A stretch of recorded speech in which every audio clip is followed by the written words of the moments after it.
Equal fraction, നമ്മൾ രണ്ടാമത്തെ ചാപ്റ്ററിലെ equal fraction എന്നുള്ള ടോപ്പിക്കാണ് ഞാനിവിടെ പറയുന്നത്. അതായത് നമുക്കൊരു നമ്പർ കിട്ടിക്കഴിഞ്ഞാൽ അതിന് തുല്യമായിട്ട് തന്നെ നമ്മൾ വേറെ ഒരു ഫ്രാക്ഷൻ തന്നു കഴിഞ്ഞാൽ കണ്ട നമ്പറിൽ വ്യത്യാസം ഉണ്ടെങ്കിൽ പോലും അത് അതിന് ഈക്വൽ ആയിരിക്കും. അതെങ്ങനെ നമുക്ക് മനസ്സിലാവാമെന്ന് പറഞ്ഞത്, അതായത് ഇപ്പോൾ 2/3 എന്ന് പറഞ്ഞ നമ്പറിന് ഈക്വൽ ആയിട്ടുള്ള ഒരു ഫ്രാക്ഷനാണ് 4/6. അതിൻ്റെ റീസൺ എന്ന് പറഞ്ഞാൽ 2നെ 2 കൊണ്ട് മൾട്ടിപ്ലൈ ചെയ്യുമ്പോഴാണ് 4 കിട്ടുന്നത് അല്ലേ.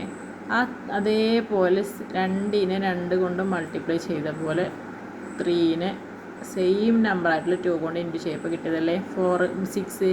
അപ്പോൾ സെയിം നമ്പർ കൊണ്ട് മൾട്ടിപ്ലൈ ചെയ്യുകയോ അല്ലെങ്കിൽ സെയിം നമ്പർ കൊണ്ട് ഡിവിഷൻ ചെയ്യുകയോ ചെയ്തു കഴിഞ്ഞാൽ അതിന് മൾട്ടിപ്ലിക്കേഷൻ മാത്രമല്ല ഡിവിഷൻ ആണെങ്കിലും, അതായത് ഇപ്പോൾ 4/6 പകരം 8/12 ആണെന്ന് വിചാരിക്കുക. ഈ 8/12 ഞാൻ എന്ത് ചെയ്യാണ്, 4 കൊണ്ട് ഡിവൈഡ് ചെയ്യുക. അതായത് 4ൻ്റെ ടേബിളിൽ 8ഉം വരും 12ഉം വരും. അത് രണ്ടും ഡിനോമിനേറ്ററും ന്യൂമറേറ്ററും കോമൺ ആയിട്ട് വരുന്ന നമ്പറെ ഡിവിഷൻ ചെയ്യാൻ എടുക്കാൻ പറ്റുള്ളൂ. ഓക്കെ, അപ്പോൾ 2 × 4 ആണ് 8. അപ്പോൾ 2 ആണ് വരുന്നത്. അതുപോലെ 12ൽ എത്ര 4 ഉണ്ട്, 3 എണ്ണാണുള്ളത്. അപ്പോൾ 2/3 എന്ന് കിട്ടി.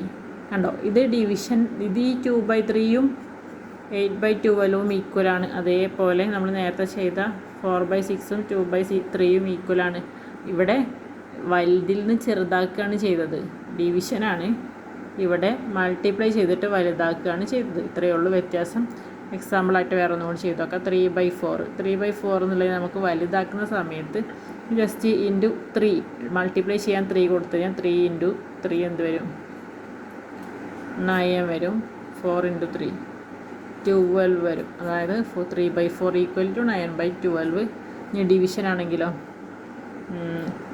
10/15 നോക്കാം. 10/15 നമുക്ക് 5 കൊണ്ട് ഡിവൈഡ് ചെയ്യുമ്പോൾ 2 × 5 ആണ് 10 ആൻഡ് 3 × 5 ആണ് 15. ഓക്കെ, 2/3. ഇവിടെ 10/15 ഈക്വലാണ് 2/3. ഇതേപോലെ 3/4 ഈക്വലാണ് 9/12. ഓക്കെ.